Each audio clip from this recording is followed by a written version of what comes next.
Welcome to the latest edition of Throwing Shade. Today we're going to talk politics a little bit, more specifically systemic racism in politics. We have this thing in our community, in the black community, where we say, what's going on, white folks? This week, Michigan has a board who certifies elections. So what the board decided to do was they were going to decertify not the entire state of Michigan, not that there was a systemic problem in Michigan with voting. They were just going to decertify Wayne County. Wayne County, which is home to Detroit. So the men on the board who decided, white men on the board who decided to decertify, were trying to be selective in the decertification because the same discrepancies that existed in Wayne County also existed in rural Michigan, but they didn't want to decertify the entire election, just something very specific. Now, the reason I bring this up is there's a great deal of denial about systemic racism, not just in generally in the population, but systemic racism is particularly difficult in elections. We call it voter suppression, which is its name. Now, John Lewis, you might remember, the John Lewis Voting Rights Act is still in debate and should come to a vote in the Senate this year. We're still waiting for that to happen because we need to fix these discrepancies. When Brian Kemp ran for governor against Stacey Abrams in Georgia, he was a Secretary of State.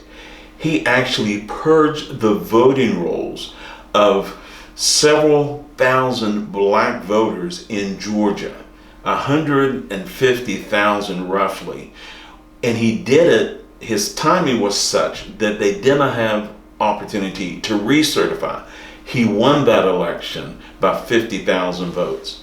He purges 50,000 black voters. He wins the election by just 50. He purges 150,000 black voters. He wins the election by just 50,000. It's that kind of systemic racism that does damage to the credibility of the voting system. And so when you hear African Americans talking about systemic racism, this is one of those places where it manifests itself. Another example, in Georgia, if you're a white voter in Georgia, the average wait time to vote is about 5 minutes. The average wait time, if you're a Latino voter or if you're a black voter in Georgia, is 45 minutes. That's on the average. But in the last election for 2020, there were voting lines where people waited 10 hours to vote.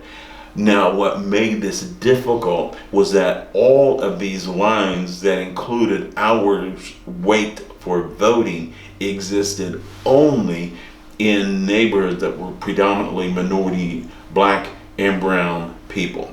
So systemic racism is an issue we're going to be coming back to on Throwing Shade.